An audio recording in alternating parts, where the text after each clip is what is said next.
on a vécu notre idylle cachée pendant... Ma femme avait découvert notre histoire. Ouais, et donc tu m'as même annoncé que pas seulement tu venais dormir chez moi, mais que... C'est pas non plus facile de voir sa vie potentiellement chamboulée comme ça. Moi, ça faisait de nombreuses années que j'étais marié. J'étais arrivé à un stade dans ma vie où...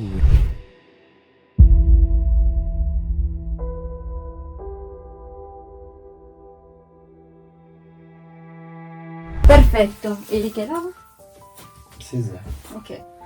Bah... On voit pas ta culotte, t'es sûr? Non. Quand tu me dis quand est-ce que je mets sur rec. Et bah vas-y, mets sur rec.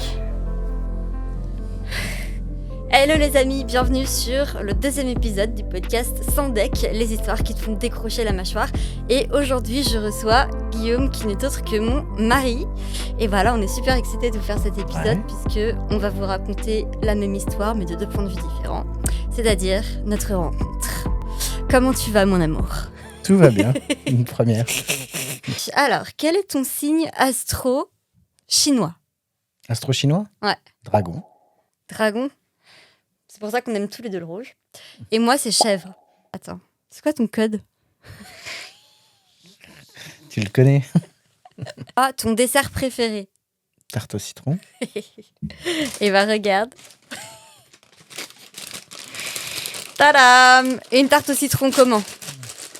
Meringuée. Meringuée, sinon, si c'est pas meringuée, ça marche pas. Alrighty. Et voilà. Magnifique tarte au citron meringuée. C'est pour tout de suite? Elle est belle, hein. Bah je sais pas, si tu veux la manger tout de suite ou tu veux la manger un peu plus tard? Un peu plus tard? Un peu plus tard, ouais. Ok. De toute façon, on a pris 2 fourchettes. Et je compte bien t'en piquer un peu. Alright. Bon, moi, je suis avec mon petit rooibos à la vanille. D'ailleurs, je vais en prendre une gorgée. Bon, alors, t'es né où? Paris. Paris. Quel arrondissement? 14e. 14e. Et t'as quel âge? Oh non, ça se dit pas. T'as quel âge? Non. T'as quel âge? Je suis né avant les années 80. Et on a combien d'années de différence? Tu veux le dire, vraiment? Ah ouais, vas-y. Ouais, 15. 15 ans de différence. Ok, on a 15 ans de différence, j'ai 32 ans, donc calculé. Et j'ai envie de te poser quelques petites questions sur ton background.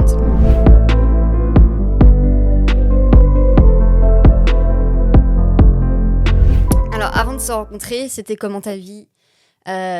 T'étais mariée? Ouais. T'avais des enfants? 2, ouais. 2.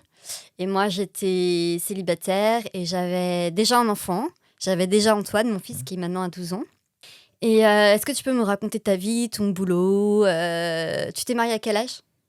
25-26. Et tu faisais quoi comme boulot? Bon, moi, je travaillais dans une banque. Ouais. Je conseillais des sociétés pour réaliser leurs transactions financières, donc des fusions-acquisitions. Ok. Et est-ce que tu te sentais épanouie? Enfin, quels étaient les plans de ta vie où tu te sentais épanouie et quels étaient les plans de ta vie où tu te sentais moins épanouie?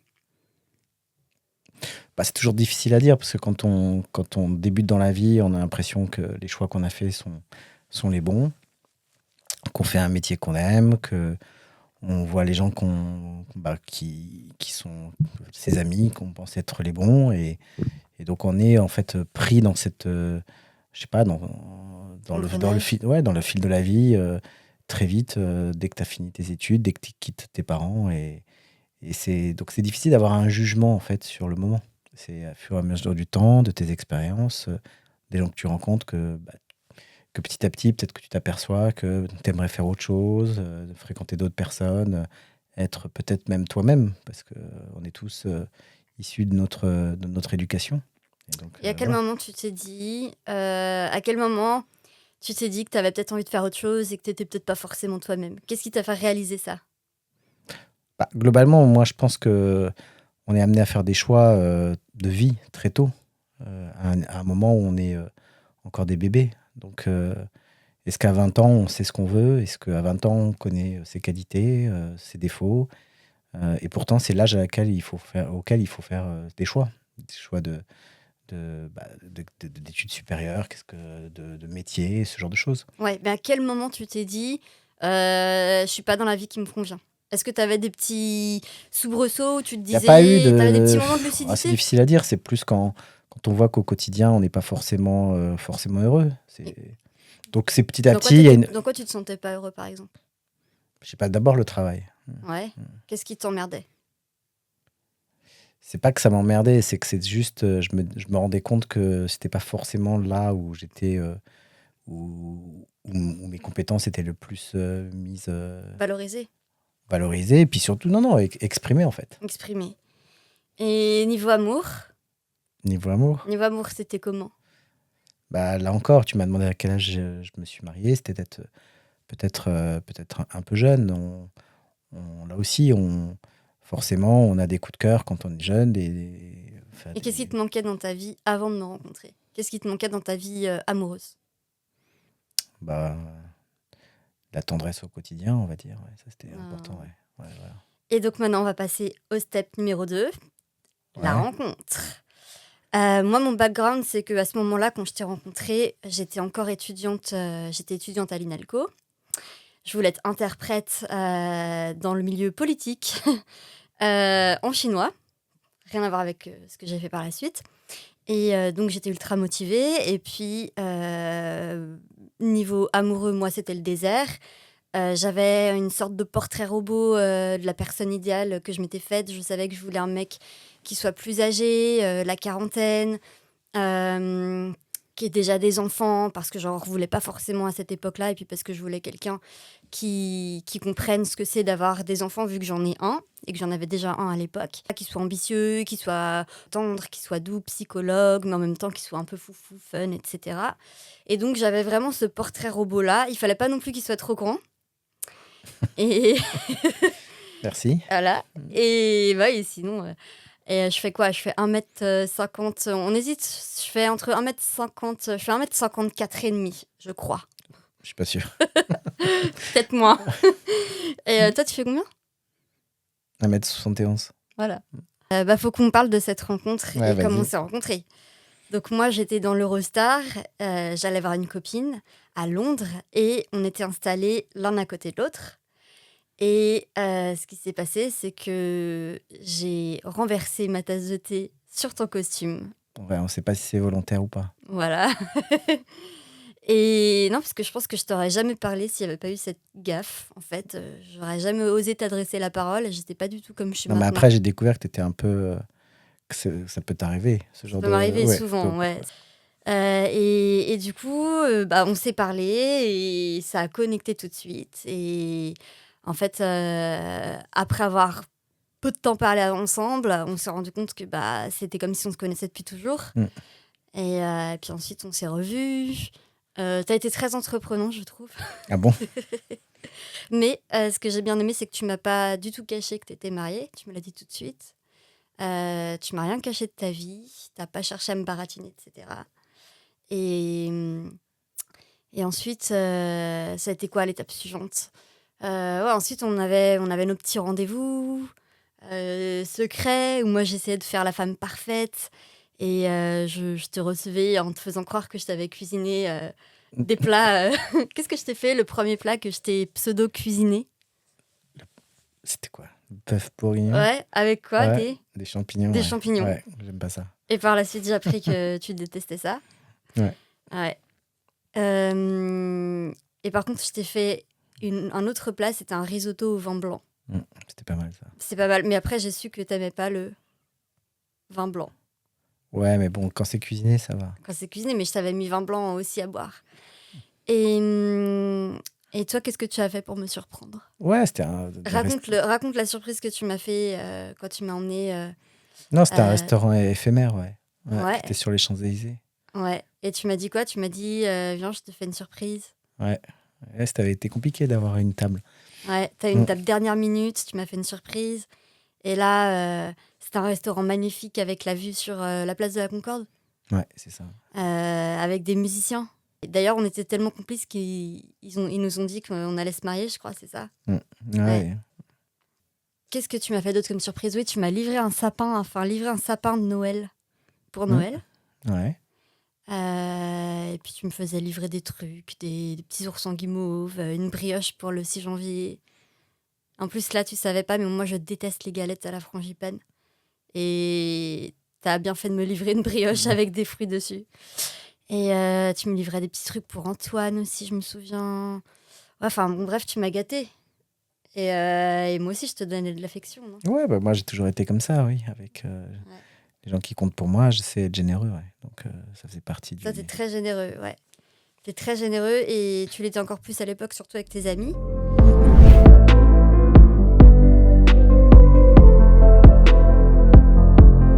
Et d'ailleurs, on va en arriver au step numéro 2 parce que bah, tout était rose, tout allait très très bien. On a vécu notre idylle cachée pendant genre 1 ou 2 mois. Et je crois juste 1 mois, en fait, ça a été très très vite. Et 1 mois après, tu m'avais testé un petit peu avant parce que Ouais, ouais, sur quoi? 3 semaines après notre rencontre, tu m'as dit que tu voulais te marier avec moi. Tu m'as dit on va faire un petit bout de chemin Ouais, ensemble. c'est Non, à un ça, t'as moment pas donné, trop aimé ça. hein, Un petit bout de chemin. un petit bout de chemin ensemble, ça veut dire ce que ça veut dire. Donc moi, dans ma tête, je me suis dit, bon, bah c'est mort. J'ai rien. Je me disais dans ma tête que t'étais pas un cœur à prendre et que j'allais profiter de notre histoire et des bons côtés. Mais que, voilà, dans ma tête, je savais que j'allais pas pouvoir me marier avec toi. Et ça me rendait triste, bien sûr. Mais du coup, j'essayais pas trop de me projeter. Je me faisais pas de film en me disant, il va divorcer pour moi. Enfin, jamais je me suis dit ça. Mais par contre, toi, quand on était au COS, tu me disais ouais, est-ce que tu aimerais bien être ma femme? J'ai envie de me marier avec toi. Si, si, tu me disais ça. Mhm. Et voilà. Et ça, tu me l'as dit genre 3 semaines après qu'on s'est rencontrés, quelque chose comme ça. Ouais, peut-être ouais, Ouais, rapidement, enfin en tout cas. sûr. c'est allé vite. Hein.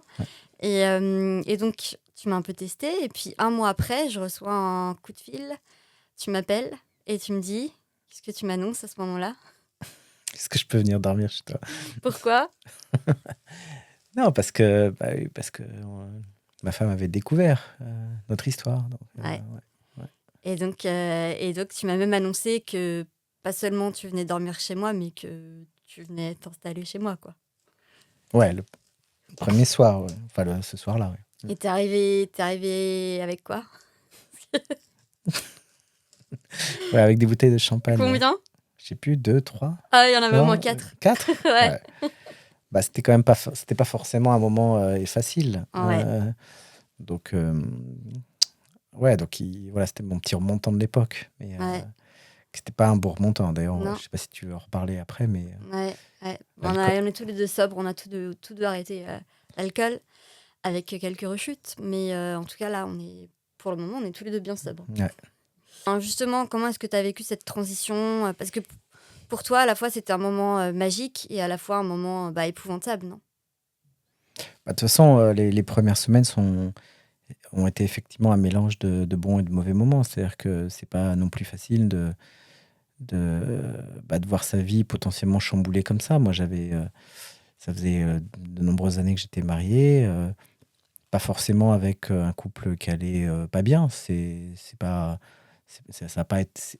Pour moi, la rencontre n'est pas le rejet de quelque chose. C'est juste que j'étais arrivé à un stade dans ma vie où effectivement il y a des choses qui étaient importantes pour moi que j'avais pas forcément, mais à tout point de vue. Alors est-ce que c'est la crise de la quarantaine, comme certains aiment bien dire? Peut-être. Peut-être que d'autres le vivent également à cet âge-là. Mais j'avais besoin d'être un peu moi-même, donc, et de pouvoir m'exprimer et ressentir, vivre mes émotions.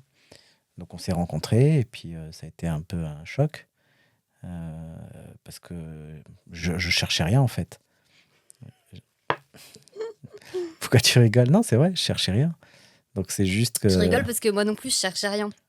Je cherchais, et au moment où j'ai arrêté de chercher, après 15 000 dates Tinder foireux et que des plans qui marchaient pas, à me faire ghoster par des mecs ou à tomber sur des gros cassos, je me suis dit, ok, j'abandonne. Je fais pas trouver, donc j'abandonne. Et à ce moment-là où j'ai commencé à me focus sur autre chose, c'est-à-dire moi, tu m'es tombé dessus aussi, en fait.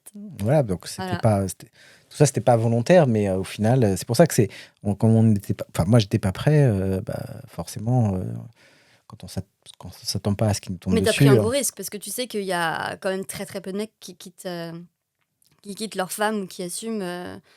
Et voilà, ils essaient plutôt de recoller les morceaux et plutôt que Non, mais d'assumer leur choix. il y a eu aussi comment on appelle ça, un acte manqué, c'est-à-dire que il y avait une envie, mais aussi une peur et il a fallu un acte manqué pour que, pour que ça se réalise. Alors, Mais parle-nous de cet acte manqué. c'était un SMS destiné à mauvaise personne, c'est tout. Ouais. Ça arrive souvent. Mais C'était quoi comme SMS, tu te souviens?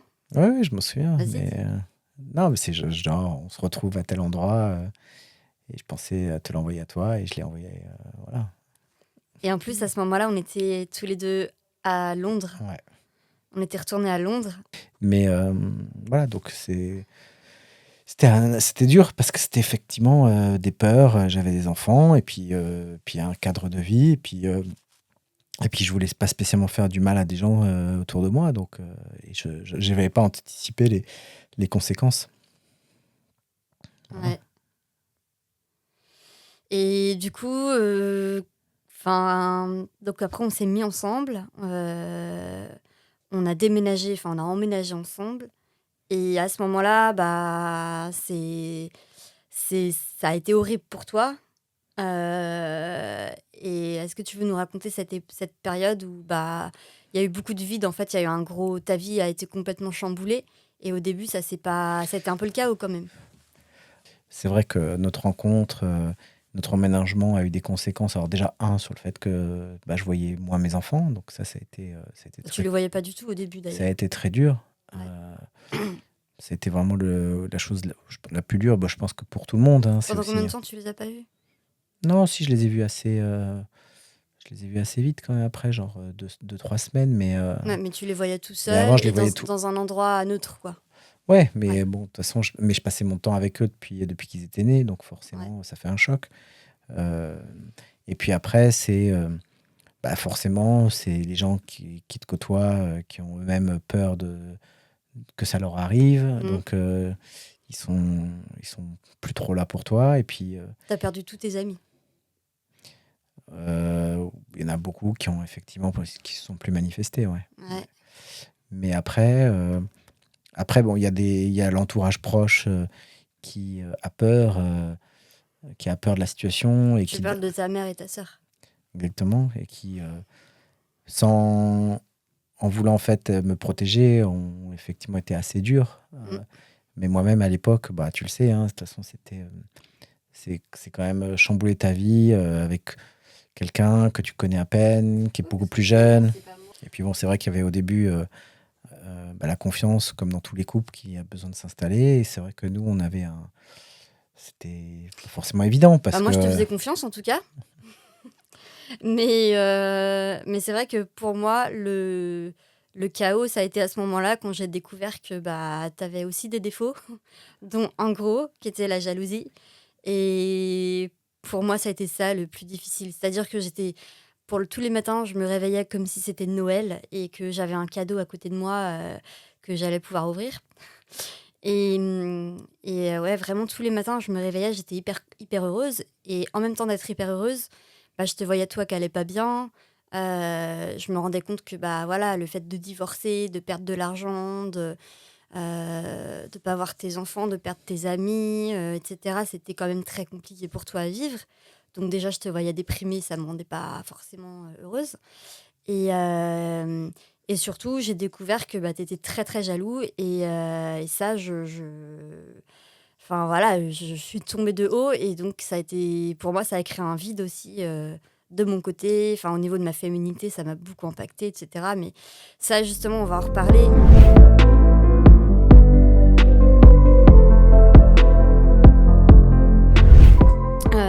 Parce qu'en fait, au final, en réfléchissant à la trame de ce podcast, je me suis dit en quoi ça a bouleversé notre vie, en fait, notre rencontre. C'est pas juste les sentiments, c'est pas juste un changement de vie, genre on change d'entourage, on change de femme, de mari, de machin. Mais ça change profondément qui on est, et ça change profondément, ou ça révèle profondément qui on est, et ça change notre trajectoire.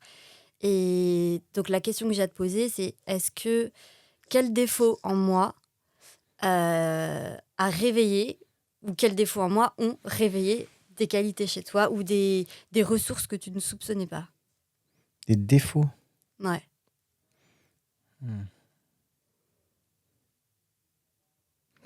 Si, j'ai envie de dire, c'est le côté très sensible, très...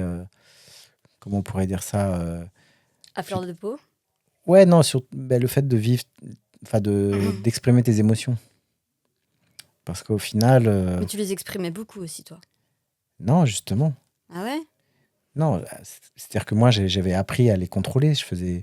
Donc, je me forçais depuis très longtemps à jamais les exprimer.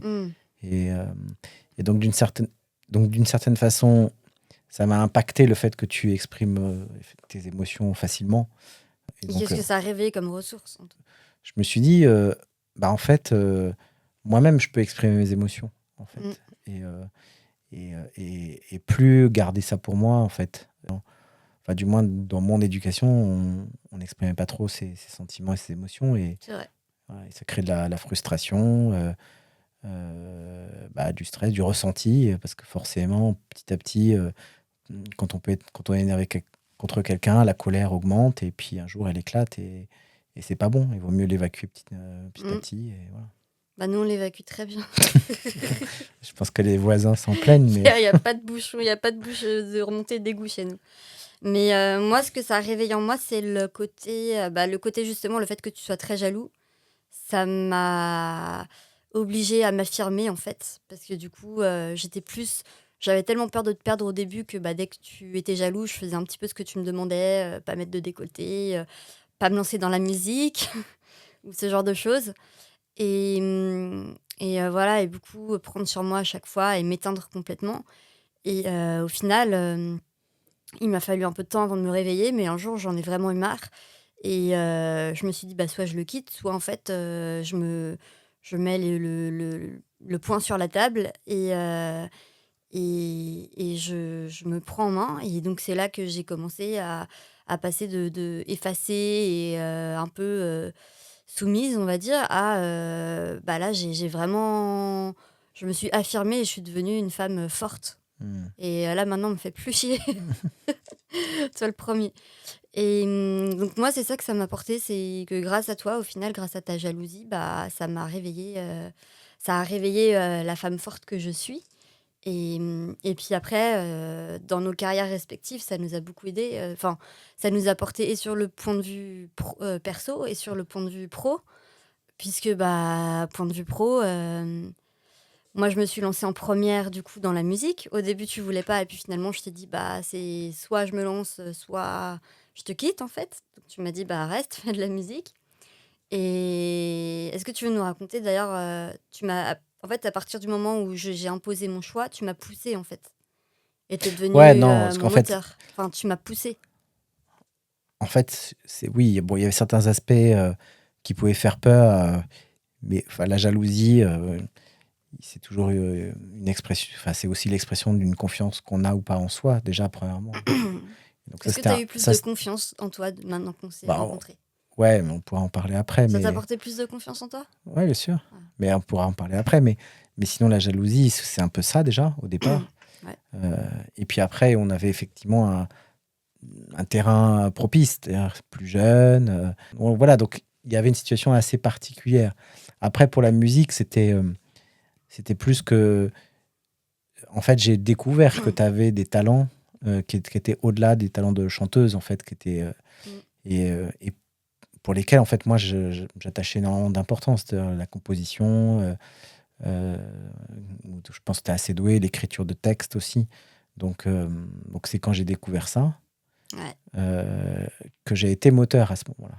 Et je te rappelle, c'est que quand j'ai vu les compositions que tu avais au piano, c'est ce qui m'a convaincu. En fait, que ton projet pouvait marcher. Et il n'a pas marché.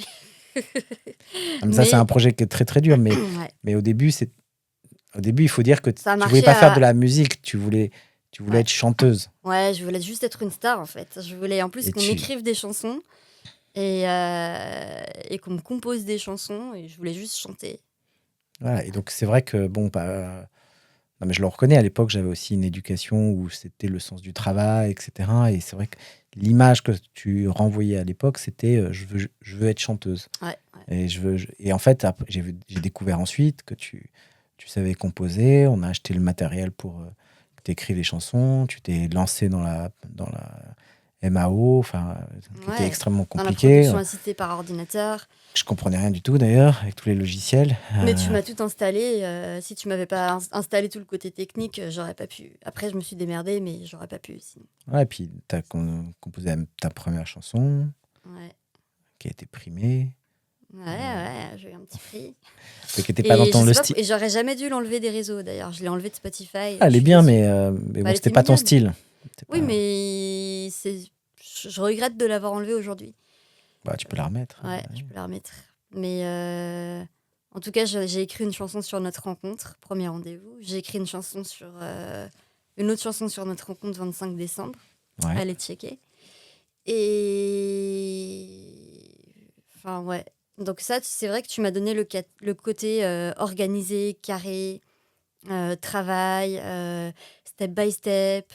Et à chaque fois que j'étais paumée dans mes objectifs et que je m'éparpillais dans tous les sens et que je savais pas comment m'organiser, tu m'aidais à me recentrer, à me dire alors là, ta priorité, c'est ça.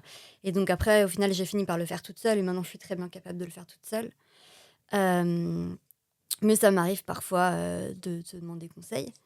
Et quoi d'autre? Qu'est-ce que ça m'a apporté d'autre? Ouais, mais moi, ça m'a surtout apporté le côté rigueur, travail, organisation, diplomatie.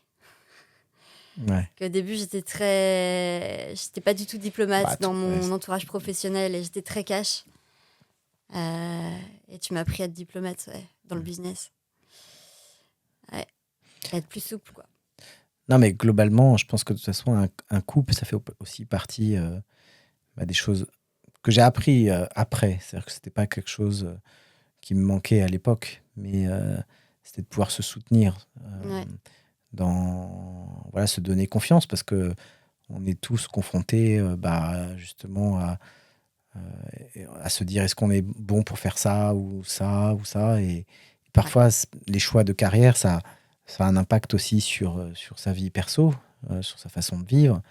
Et plus on avance dans la vie, plus c'est difficile de se prendre, de changer les orientations en fait. Et ça, c'est ce que j'ai appris grâce à toi, c'est que il faut vivre sa vie, ses envies. Pas en se disant j'en ai rien à faire des autres, de pas se préoccuper de ses proches. Mais il y a un moment aussi, il faut pas se sacrifier pour son entourage, pour ses enfants, pour sa femme. Et ça, il faut que les couples le comprennent. C'est-à-dire qu'il faut qu'ils se soutiennent mutuellement, parce que ça passe par là, l'épanouissement personnel. Ouais. Et donc, une fois qu'on a compris les envies de l'un, il faut le soutenir. C'est pas toujours facile, mais il faut trouver le bon dosage. Enfin, si tu sens que la personne, c'est sa voix. Parce que bon, si j'avais chanté comme une brêle et que j'avais aucun talent de composition, il y a un moment donné, l'honnêteté, c'est de dire à son ou sa partenaire d'essayer de lui faire réaliser que c'est pas forcément le chemin. Faut être honnête aussi, tu vois. Mais nous, on a eu de la chance. À chaque fois qu'on s'est lancé dans un truc, ça nous convenait plutôt bien. Mais en tout cas, Ouais, mais j'ai envie de dire, même si t'échoues, de toute façon, c'est pas Ouais. très grave. Le seul truc compliqué à gérer dans un projet, quel qu'il soit, c'est la capacité à persévérer. Ça, c'est la première chose. Tout en ayant conscience qu'à un moment ou un autre, on atteint, en fait, il faut persévérer, mais il faut pas non plus, quand on voit que ça prend pas, s'acharner, oui. s'acharner, Ouais. exactement. Donc il faut avoir la lucidité de savoir est-ce que c'est le bon moment d'arrêter son projet. Et puis après, il y a d'autres challenges comme la capacité à soutenir financièrement des nouveaux projets. Ouais. Et parfois, forcément, ça a un impact aussi sur le quotidien. Donc Et toi, qu'est-ce que ça t'a changé niveau carrière? Parce que moi, du coup, je me suis trouvée en tant que... dans ma voie de chanteuse, etc. Même si maintenant, je suis en train d'élargir mes horizons. Mais toi, donc à l'époque, tu avais ton travail Dans une banque, ouais. dans une banque. Ouais. Et tu avais un très bon poste, etc. Et donc, tu as pris non seulement un risque, donc tu as divorcé, et puis on s'est mariés un an après notre rencontre. Et tu as pris un deuxième énorme risque dans ta life, qui a été que quand tu m'as vu réaliser mon rêve de chanter, de composer, etc., ça t'a motivé à toi aussi te découvrir et te lancer dans ce qui te faisait vibrer. Je me suis rendu compte que dans un métier qui est juste un métier de conseil, moi personnellement, je m'épanouissais pas. Je préférais. Moi, j'aimais bien, voilà. Tu voulais prendre tes décisions parce que tu conseillais des gens qui prenaient leurs décisions et tu voulais Ouais, prendre tes décisions à toi, en fait, aussi. oui, moi j'ai toujours considéré. Enfin, Surtout j'ai que jamais. t'es un homme décideur plutôt. T'es quelqu'un de décisif. Tu prends des décisions Je prends des rapidement. décisions rapidement et puis Ouais. j'essaie de m'y tenir et sans. Voilà, parfois j'ai raison, parfois je me trompe et c'est comme ça et puis c'est pas grave. Et d'ailleurs, je me souviens que ça t'énervait de voir que tu conseillais certaines personnes à prendre des décisions et qu'elles ne Je suivaient le pas ces faisais pas. décisions ou qu'elles mettaient du temps à les suivre et que ça leur faisait défaut, alors que toi, t'es du genre à savoir ce que tu veux et le faire tout de suite, Ouais. t'attends pas des plombs. Voilà, donc après, forcément, les métiers, il y a des métiers propices à ce genre de traits de caractère et d'autres qui le sont moins. Donc là, c'était là où je me suis rendu compte que je n'étais pas très épanoui. Après, Et t'as décidé de faire quoi? je me suis dit, il y a un sujet sur lequel on peut bâtir quelque chose et sur lequel j'ai à la fois l'expertise et donc c'est à ce moment-là que je me suis lancé pour créer ma boîte. Mais Comment elle s'appelait cette boîte et qu'est-ce que tu faisais? Bah, tu peux le dire, il y a des gens qui s'y connaissent en finance qui nous écoutent. ouais, Je suis sûre. c'est une boîte qui s'appelait Praexo, qui est ensuite devenue Scalens. Et en fait, on offrait des services Donc, tu as monté 2 boîtes. Tu as monté une première boîte que tu as fusionnée avec une autre plus Ouais, tard, mais tu as ouais, quand même dû. Enfin, on peut dire que tu as eu 2 boîtes quand même. On peut dire que tu as eu 2 boîtes. si tu veux. Praexo et Scalens. Ouais. Et donc, c'est des boîtes qui font du service au digital, aux digitaux, aux sociétés, pour mieux gérer ce qu'on appelle les relations investisseurs, donc mieux comprendre qui sont leurs actionnaires investisseurs. Et bon, pour ceux qui sont moins spécialistes, c'est un peu faire du digital marketing, mais à l'échelle plutôt que d'avoir des consommateurs comme point d'intérêt, ça va être les investisseurs et les actionnaires. C'est un peu ça l'idée de la société. Ok. Voilà, mais moi, je me suis levé un matin, voilà, avec cette conviction que c'était un bon projet. Mais c'est sûr que euh, le Guillaume d'avant notre rencontre ou d'une dizaine d'années précédemment aurait dit ouais, mais il y a trop de risques, ça risque de pas marcher. J'ai des enfants, j'ai une femme, j'ai un cadre de vie et j'ai pas envie de perdre ça, etc.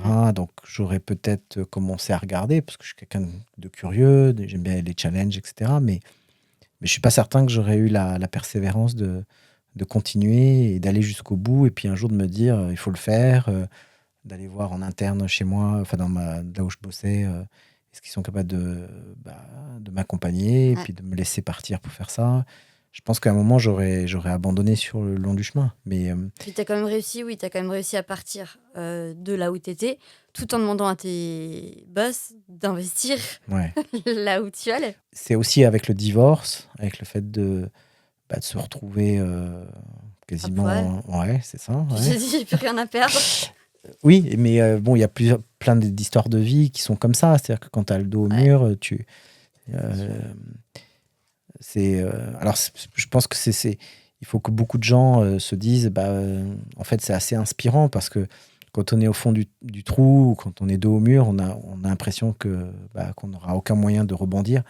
Alors en vérité, c'est dans ces moments-là où Il faut toujours on se a le mettre plus de accroupi pour ressources. sauter. Hein.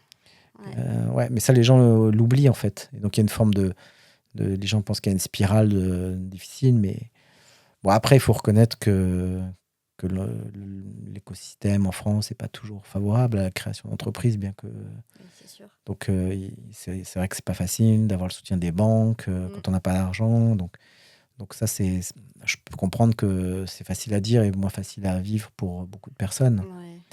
Mais voilà, mais en tout cas aussi, on n'est pas obligé d'en arriver là pour faire des choix qui correspondent à ce qu'on a envie de faire. Il faut juste avoir au fond de soi la capacité de se dire qu'est-ce que je veux vraiment et une fois que cette réflexion elle est aboutie, le message que j'essaie de Oui, faire c'est passer n'attendez pas. et que je fais tous les jours aux personnes que je côtoie, alors ça, je vais faire un peu le vieux, mais à tous les jeunes ou des gens qui se posent des questions, c'est de leur dire,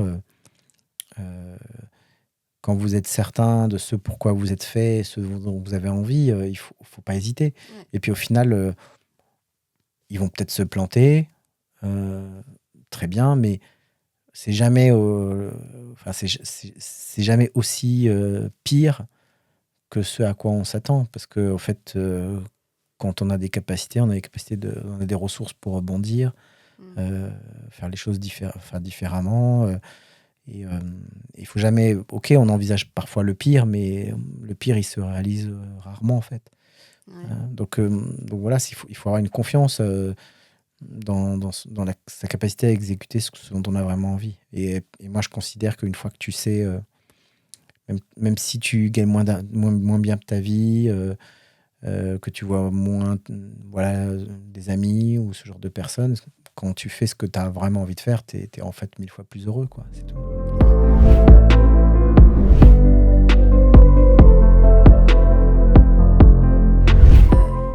Qu'est-ce qui a changé dans ta vision, ta façon de te comporter, enfin voilà, comment t'as changé par rapport à il y a 7 ans et demi? C'est un peu être moi-même, et de laisser vivre les émotions, pas avoir de préjugés sur les gens, et puis voilà, parfois j'ai encore un peu de mal, hein, mais on s'est amélioré, quoi. Souple, ouais. Voilà, je pense. Même moi. Ouais, donc c'est ça. Ouais.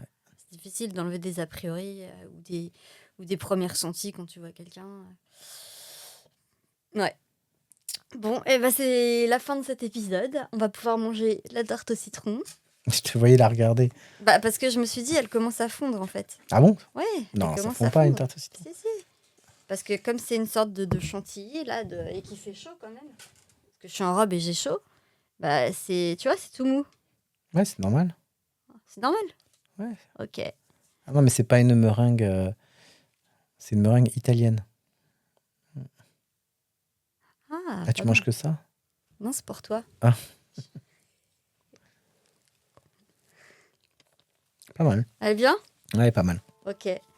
Et puis voilà, je vous dis à mercredi prochain pour le prochain épisode qui sera du coup le number 3 of Sandek.